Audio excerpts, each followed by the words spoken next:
If you want to live below your means on a tight budget, you've got to know what you owe. A lot of people don't know what they actually owe monthly in order to run their budget well, right? So if we're trying to live below our means, this is what we earn, we want to spend less, we've got to know what is crucial that we owe every single month. So you've got to calculate. You got to write it out. You've got to know what your mortgage is. You've got to know, if you have cable, what that cable bill is. I often ask friends, sometimes they'll say to me things like, Kate, I don't know what to do. I'm on such a tight budget. I don't have any money for anything else. And I was like, okay, so what's your electricity bill every month? And they're like, I don't know. And then I'll say, okay, well then what's your cable bill? You have cable? Yeah. Well, what's your cable bill every month? I don't know. In order to live below your means and actually start saving, you've got to know those numbers. And it's okay right now if you're watching this and you're like, I don't know what my cable bill is. I don't know what my electricity bill is. Look, a lot of people don't. And that's key in knowing what you owe so that you can know these numbers and then make sure that you're spending less. If you don't know what you owe on a regular basis, how can you cut back? How can you just spend and not know where those things are going and then say you're on a tight budget? You don't even know your budget yet. And there's no judgment there with that. That's why you're watching this, right? You want to know how to do this. So the first thing you got to do is know what you owe. And the most important part of this is, what are your regular expenses, right? Like if you're starting and you're on a tight budget and you've never done this before, what do you owe? What's your mortgage or your rent? What is your car payment? What's your car insurance? What do you spend on gas each month? What do you spend on groceries? All the regular maintenance, your utilities, all those things that make your household run every single month. What is that number? What's that number?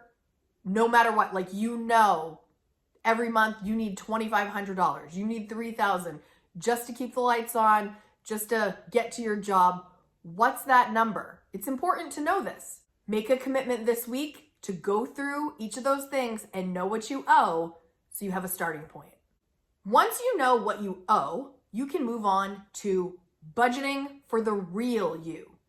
Not fantasy you, not picture perfect you that's no longer ever gonna go to Starbucks and never gonna DoorDash again and never go shopping. Not her or him. The real you. Yeah, you. The one person that you are accountable for, that you have to budget for your actual self and not fantasy you. Because fantasy you is a fantasy, right? And once you know what you owe, then you can know what your extras are going to be. Like, say you're a person that really, really loves going out to eat with your family once a week and you want to keep that in your budget. You've got to find a way to make that fit. But if you know what your other expenses are, then you're going to know if you have wiggle room. The other thing to consider is debt. If you have debt, this is something after you've taken care of your basic needs, you really need to be working on so you can get that monkey off your back. You don't want that anymore. Be working on that debt. But the real you also includes the debt that you owe. So if you have debt and you haven't addressed that debt, that's another thing that you can look into. How much do you owe for debt? Where are you going to pay a little bit here and there? And I know once you know your real numbers, this might be like, whoa, wait a minute. I don't really have that much more to wiggle room here. You might have to be making minimum payments to get started. Whatever you got to do. You might have these dreams of saving lots of money, and that can happen. That's going to happen once you know what you owe and then you budget for your true self. What's really going on? What's important to you? Prioritize what's important, what's needed. And the next part of this is treat your savings like a bill.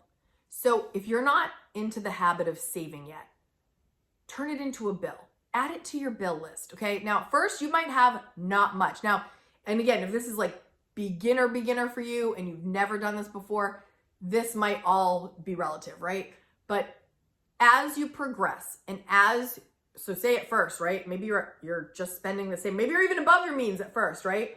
Once we get down to here, knowing what you owe, budgeting for your true self, depending on your savings goals, you're gonna wanna make the savings like a bill. So say at first, you only have $5 extra. All right, $5 goes into savings, fine. Then as this goes on, you might be like, all right, now I got $10, now I got 20. Now I'm saving $100 a month. Now I'm saving beyond. Take your time and make that savings a bill, even if it's very small at first. Don't get discouraged. This is all about learning and then making your financial situation better and better over time. Ultimately, we don't want to treat savings like an afterthought. Once we have a clear picture of where our money is going, I highly recommend assigning every dollar a name, a method I learned from Dave Ramsey a long time ago that's really worked for me. Give every dollar a name and give savings a name.